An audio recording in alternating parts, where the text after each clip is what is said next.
Parking has always been an issue here at UM, but with the new smaller parking spaces has caused an increase in minor damages done to vehicles.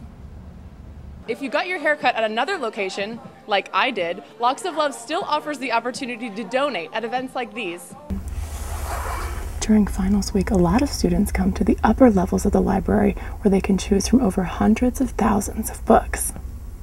UM is at it again, winning awards and topping charts. This past week, though, the U.S. News and World Report ranked UM number 47 college in the country. And as you can see behind me, there's over 7,000 people waiting to get in. They've been waiting since 7 p.m. last night. It's almost 10 o'clock a.m. now. Vandals are even taking their graffiti to federal property. It took over 3 hours for police to evacuate the hostage situation, but by that time, the suspects had already escaped. All right, I'm here with Michael Yo from E-Television, makes appearances on Chelsea lately and works at Y100. Michael, the energy of the crowd is obviously really high right now, but what's your energy like? The biggest known oil spill was the BP oil spill in the Gulf of Mexico last April. 11 oil rig workers were killed and more than 200 million gallons of oil poured into the Gulf.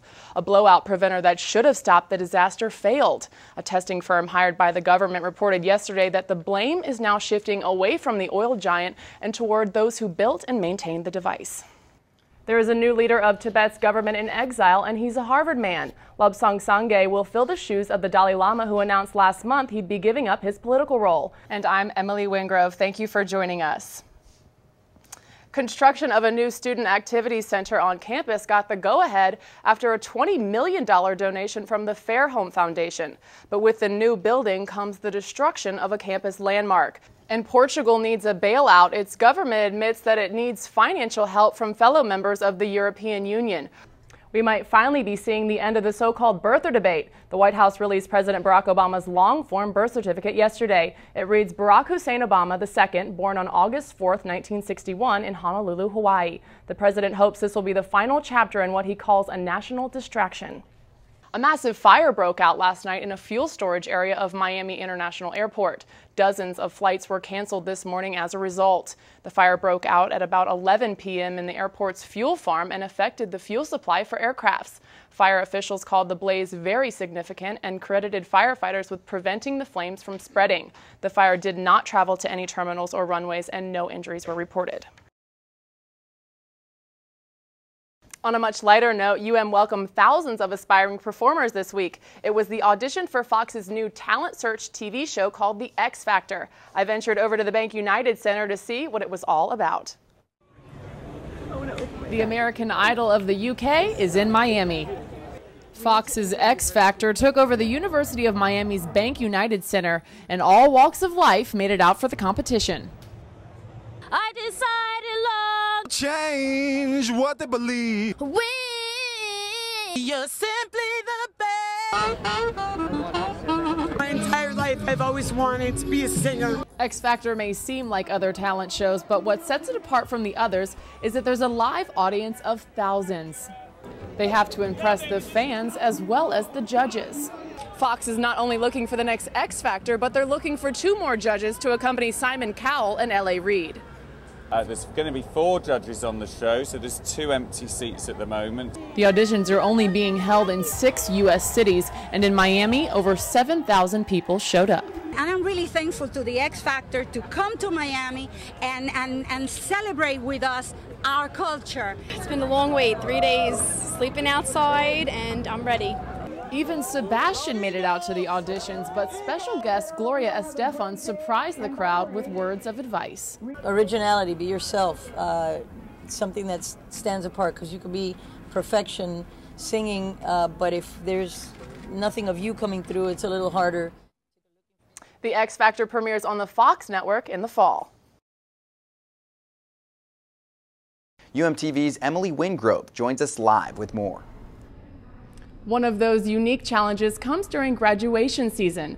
International students are forced to deal with what they're going to do once their visa has expired. I talked to students about that and other aspects of their life on campus. UM hosts nearly 3,000 international students and scholars every year from over 100 different countries. The experience of studying in a foreign country can be fun and exciting, but it can also be difficult. It's been interesting. It's been nice to meet people from everywhere in the world, but it's been very with ups and downs. But in general, the experience is awesome. International students must be admitted through international admissions, but that's just one step. They need to obtain the proper visa and immigration status to cross the border. I feel like there are a lot of things that aren't explicitly stated on a website of how you're supposed to go about getting all your paperwork done. So it is a learning process. Once in the United States, the next obstacle is adapting to the American way of life. It's big of a culture shock. The University of Miami encourages its international students to feel a little bit more at home with events like International Thanksgiving. The students are given the opportunity to perform their native music and cook their native food. But some students don't stay in America for the holidays. In Jamaica, we don't celebrate Thanksgiving, so I don't need to really be with my family. So I go with my friends' families, which, you know, is always really fun to see how they do things, you know. This past week I had my first real American Thanksgiving. I went home with one of my roommates, and it puts the Canadian Thanksgiving to shame. The student visas are only valid during a student's education. After the student graduates, they must go home, get a job, or marry an American. Christina Flores, Assistant Director of International Student and Scholar Services, told UMTV that wanting to stay in the States is commonplace. I would say a vast majority want to stay and at least have that first year experience. It's hard with now I've got friends here, now I have a boyfriend here, that I just don't know what the next step is. There are many people like myself who would love to stay here. If you lose this opportunity, you probably won't get it back. For those international students who aren't graduating anytime soon, the University of Miami will feel their holiday spirit from around the world. Reporting live, I'm Emily Wingrove. Back to the news desk.